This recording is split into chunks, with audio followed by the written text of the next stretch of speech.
Astro Tarot forecast. I am shuffling the Aquarian Tarot by David Palladini, super vintage 70s inspired deck. I love the imagery here. It's one of my top 3 favorite decks of all time.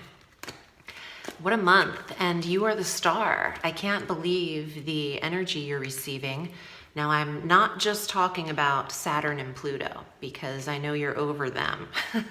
You're ready for that to be over. But we've got a major planetary transit that will help you so much, Capricorn. And I'm sure you already know that this is about Jupiter and the transit that he makes annually. He exits Sagittarius on the 2nd of December and enters your sign officially on the 2nd and remains with you until December 18th of 2020. So almost a full year. Jupiter can give you replenished energy in the first house where Pluto has been draining energy. Please watch your ascendant and your sun sign and your rising sign for a full dose of the cosmos for the month. And it's very important for you to watch your ascendant because it starts the chart, and the ascendant is the first house of your natal chart. So it's so important as it lines up around the wheel for you to check out your ascendant forecast. Jupiter, though.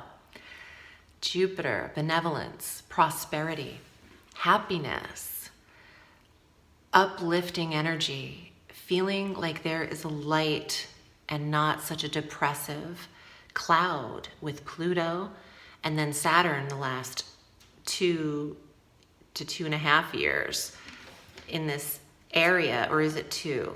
Yeah, around that time. I can't remember the exact date right now. But having Pluto there for even much longer, a decade, this is a relief, because no one's as big as Jupiter as far as planets go. And no one's happier, the energy. This is the Santa Claus of the cosmos. And there is faith and optimism with Jupiter, which is something Capricorn truly could benefit from. So as he's here and coasting over the first house of self and body, he'll meet up with the sun on the winter solstice, the 21st, and I'll get to that in a little bit. But this is the biggest news for the year for you, because you won't have had this kind of visual. Like, I feel like you haven't been able to see necessarily the light at the end of the tunnel. And with this transit, there's hope. And you have to feel that in order to truly get it, and feeling like it already exists as opposed to waiting for something to happen is the key to manifesting as the happiness that you deserve. And I feel like you have a huge chance at getting out of any depression and believing in what you're capable of. And Jupiter is belief systems and faith, having faith in you. So this is a really good start to December and of 2020. Good start to that. On the 9th, Mercury enters Sagittarius through December 28th. This is the 12th house. You have a very active dream sector. Mercury is data and information in a sector of the subconscious mind and the quiet memory and quiet rest, dream life, and intuition sector. So there is a clairvoyance and a clairaudience and even a claircognizance available to Capricorn for that time frame, the 9th through the 28th. You could be inspired to write your dreams down. And you should, because there's a message to the dreams that you can remember. On 12/12, at 12/12, so cool, in the morning, there's a full moon at 19 degrees of Gemini. And there's closure in the 6th house of health and work and regimen Some of you Capricorns are dealing with closing the door on a routine or a diet or a health plan that you've finished or you're no longer using.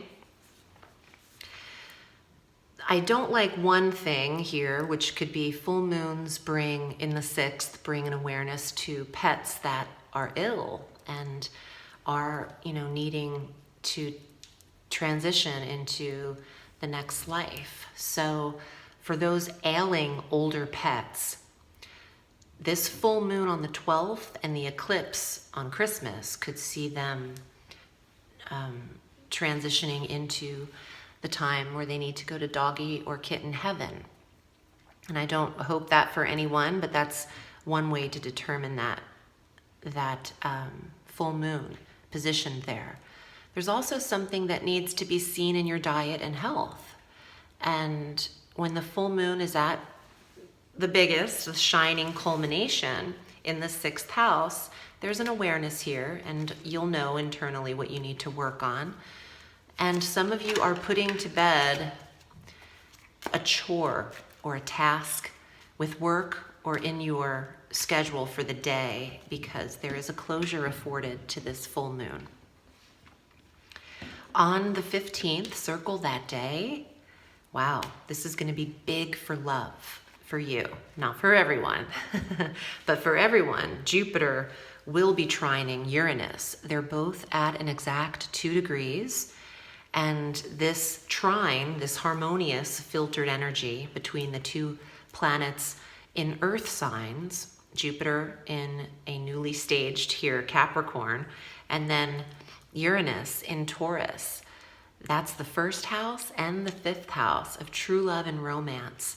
Boom, that's the day of sudden revelation in a big way and happy way. Being at the right place at the right time to meet someone. Uranus is sudden. Jupiter is happiness and luck. And broadening your base a little bit here. I think you could easily be at the grocery store and bump into the next love of your life. So this is a very romantic day. This could also affect your relationship with your children in a positive way and doing something big for them and even surprise them with something. The 5th house is also games and sports, so there could be an event that some of you are attending. And if you are doing that, I would physically look your best because the 1st house of physical self and body is represented here, and you never know when you can meet the love of your life. Or just someone who you're supposed to meet for creative reasons, even with the 5th house. On the 20th, Venus enters Aquarius. Beautiful for income. Venus is not just beauty and attraction. The planet also represents money and prosperity and securities. And in the 2nd house of money and security and finance, this is a double whammy for income. And she's there from the 20th through the 31st, all the way into next month, into January, up until the 15th. On the 21st, we have our winter solstice. The sun meets up with Jupiter conjunct in your 1st house. This is a powerful day for you.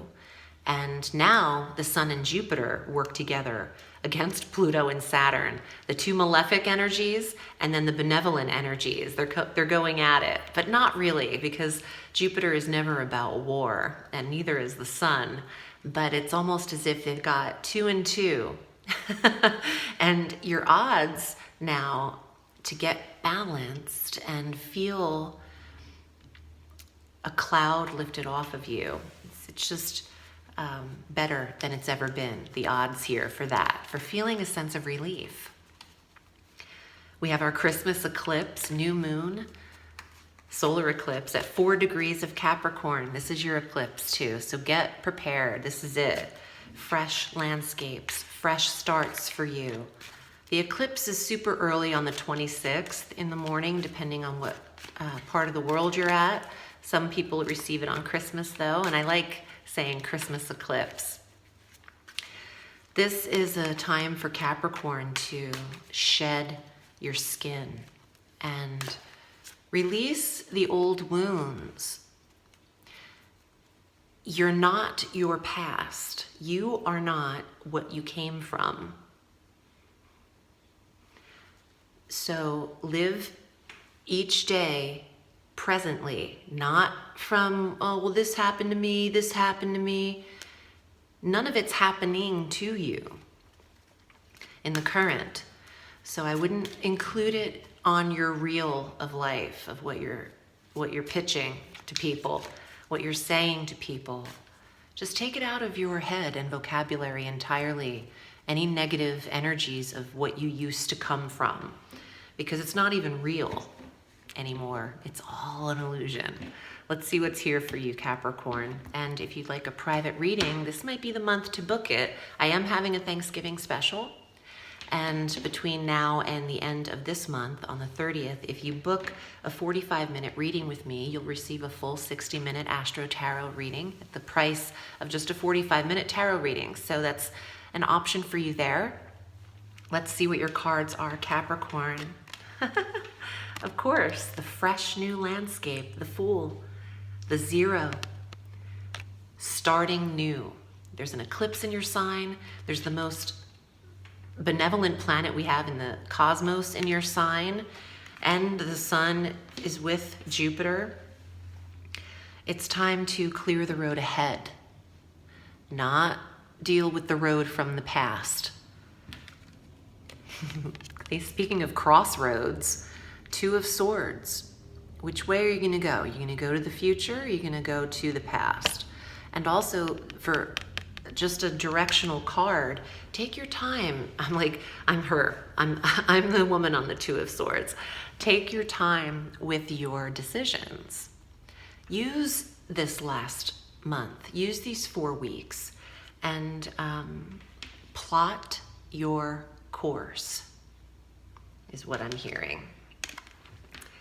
Take your time with it. Wow, every new card is something that's going into the next.